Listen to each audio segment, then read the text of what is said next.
last minute questions before the NFL draft. Welcome in here, guys, to the ADP Average Dudes podcast. I'm your average dude, Matt Mormon, and it is my favorite week of maybe the entire year. It's definitely my favorite week of, the off-season, for sure. It's NFL draft week. First round happening on Thursday night.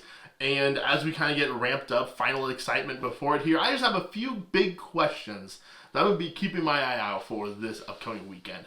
Number one, starting out here, is the New England Patriots.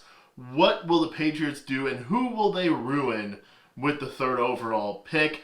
I really think, I'm a big believer that the situation matters a lot for these quarterbacks.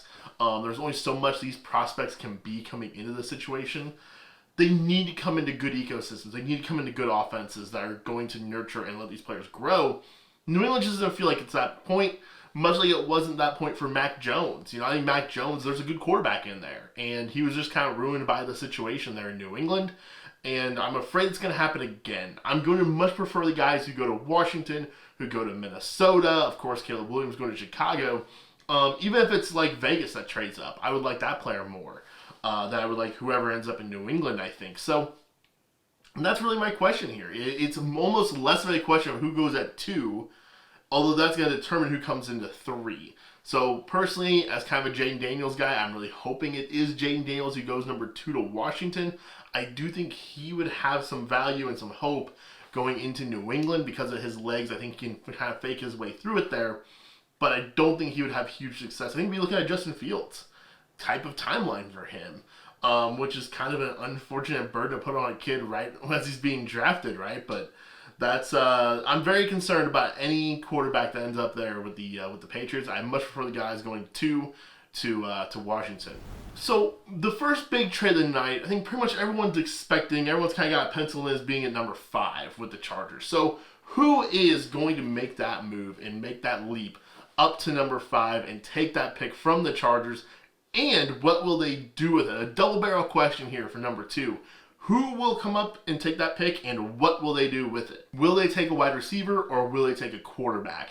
If it's the Jets, if it's Jacksonville, if it's Buffalo making a big jump to make that pick, rather, then it's Neighbors, right? Then it's the wide receiver, Neighbors or Harrison, whoever doesn't go at 4. If it's quarterback, which is kind of more likely, that's where a lot of people are leaning here, with Minnesota definitely being in play, Denver's in play, Vegas is in play. I could see a world where it's the Seahawks or the Saints even, potentially.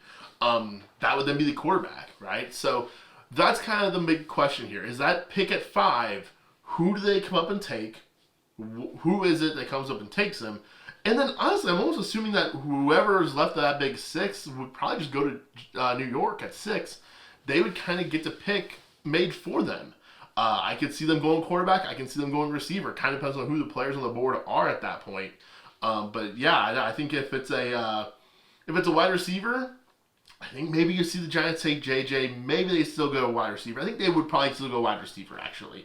But then you could see a team though go up there and take JJ for sure. Question number 3 here is, which of these wide receivers is going to get that late round 1 draft capital? We've got Ladd McConkey, Xavier Worthy, Adonai Mitchell, Troy Franklin, Xavier Legette, Keon Coleman. All guys who in most mocks live in that late round 1 or early round 2 range, depending on where you look. And all of these guys, I would rather see them go to a Buffalo, a Baltimore, a Dallas, a Detroit. I would rather see them also get the round 1 draft capital investment than what I would see them go to Carolina or New England or Washington or a round 2 Chargers pick. And they'd have that second round draft capital. So there's a lot riding on that range of picks in kind of the mid-20s to the early round 2 picks. Who's going to be in those spots? And that's really going to distinguish a lot of things. And that's going to shake up a lot of that order in those rookie dynasty drafts as we move through the spring here. Question 4. Who's going to be the number 1 running back? And could we get more than one running back we feel pretty good about? To me, there's obviously 2 spots for sure. Basically, whoever shakes out in the Chargers and in Dallas, right? Those are going to be the guys that we're probably most excited about, no matter who it is. Trey Benson first name I'm expecting to see come off the board. Jonathan Brooks, of course, that's a huge question with his knee injury and kind of where we're going to see him end up getting placed. But then what else, right? Does Blake Corum end up in a good landing spot? Does Marshawn Lloyd or Ray Davis end up in a spot where they can get a lot of work? Does Jalen Wright end up in a spot where he can get enough work to make electric plays? Maybe he's on a good offense. Think about what we just saw out of the Devon Achane in Miami last year. Can he end up in that kind of a situation where it's a good offense, only going to get 8 to 10 touches a game, but might be in a situation where he can do a lot with it? That'd be really, really good for Jalen Wright. Isaiah Guerrero, another player a lot like Wright, where he ran the fastest 40 at the combine among running backs this year, kind of overshadowed by Worthy of the wide receivers. But can he end up in a spot where he can be kind of an explosive playmaker on a good team with limited touches? I like to see him be a round 4 guy as well. With that speed, I'd rather see him round 4 rather than those later final picks. Braylon Allen, could he be the Chargers guy, right? You just build a 2 Gus Edwards offense with him and Gus out there. So there's a whole lot of running backs to kind of sift through. We're going to go through all of that after the draft, but I'm really excited to see how this plays out and how that running back lineup is going to shake out. And my final question sends us right back to our first question, and it's about quarterbacks. Which quarterbacks get pushed up too far, or do they even get pushed up too far? Specifically, I'm thinking about Bo Nix and Michael Penix here. These are 2 guys I don't think are first round qualities, and pretty much all the mocks I've done personally, I've had them going in round 2.